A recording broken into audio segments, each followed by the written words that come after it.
ओम नमः शिवाय। आदरणीय दाजुभाइ तथा दिदीबहिनीहरू, महाशिवरात्रिको पावन अवसरमा नेपाली काङ्ग्रेस कास्की र मेरो व्यक्तिगत तर्फबाट हार्दिक मङ्गलमय शुभकामना व्यक्त गर्दछु। आजको दिन भगवान शिवको उपासना, आत्मसंयम, साधना र सकारात्मक परिवर्तनको प्रतीक हो। भगवान शिव केवल एक धार्मिक आस्था मात्र हुनुहुन्न, उहाँ विनाश र सिर्जनाको सन्तुलन पनि हुनुहुन्छ।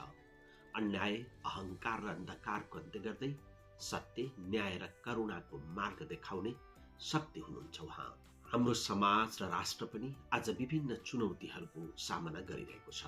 यस्तो कठिन घडीमा भगवान शिवको त्याग, धैर्यता र संयमताको सन्देशलाई आत्मसात गर्दै हामीले सहकार्य, सहिष्णुता र उत्तरदायित्वको बाटो रोज्नुपर्छ। महाशिवरात्रिले हामीलाई व्यक्तिगत जीवनमा आत्मशुद्धि र सामाजिक जीवनमा एकता, सद्भाव र विकासको प्रेरणा दिन सकोस्। कास्कीको समृद्धि र सम्पूर्ण देशको स्थिरता तथा प्रगतिको लागि यो पर्वले नयाँ ऊर्जा प्रदान गर्न सकोस् भन्ने कामना गर्दछु। आउनुहोस्, हामी सबैले विभाजन होइन एकता रोजौं, निराशा होइन आशा रोजौं र नकारात्मक होइन सकारात्मक परिवर्तनको मार्गमा अघि बढौं। पुनः एकपटक महाशिवरात्रिको हार्दिक मङ्गलमय शुभकामना।